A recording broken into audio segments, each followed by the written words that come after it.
Hi friends, চলে এসেছি তোমাদের সাথে আবার একটা নতুন রান্নার ভিডিও নিয়ে। প্রতিদিনকার মতো একঘেয়েমি পটলের তরকারি খেতে আর ভালো লাগছে না, সেই জন্য পটলের একটা দারুণ সুস্বাদু রেসিপি নিয়ে তোমাদের সাথে চলে এসেছি। এর জন্য লাগবে আমার পটল, আদা, কাঁচা লঙ্কা, জিরে, সর্ষে এবং কাঁচা বাদাম। এবার আমি এই মশলাগুলোকে ভালো করে বেটে নেব। কড়াইতে সর্ষের তেল দিয়ে গরম করে নেব তেলটাকে। তেল গরম হয়ে গেলে তার মধ্যে পটলগুলোকে ভাজতে দিয়ে দেবো। পটলগুলোকে কিন্তু খুব ভালো করে লাল লাল করে ভাজতে হবে। পটলগুলো লাল লাল করে ভাজা হয়ে গেলে আমি এর মধ্যে একবারে কালো জিরে সম্বরা দিয়ে দেবো, আর দেবো একটা শুকনো লঙ্কা। তারপর আমি দেবো হলুদ গুঁড়ো আর আগে থেকে বেটে রাখা সেই মশলাগুলোকে। এবার ভালো করে মশলাগুলো পটলের গায়ে মাখিয়ে নেব। এরপর সামান্য এতে দিয়ে দেবো স্বাদ মতো লবণ এবং সামান্য একটু চিনি।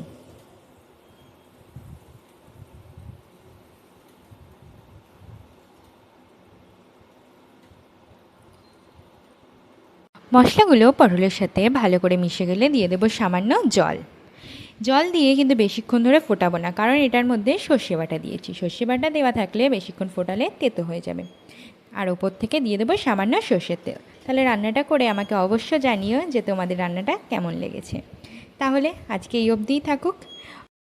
অবশ্যই আমার চ্যানেলটাকে সাবস্ক্রাইব করে দিও এবং লাইক এবং কমেন্ট করে আমার পাশে থেকো। বাই।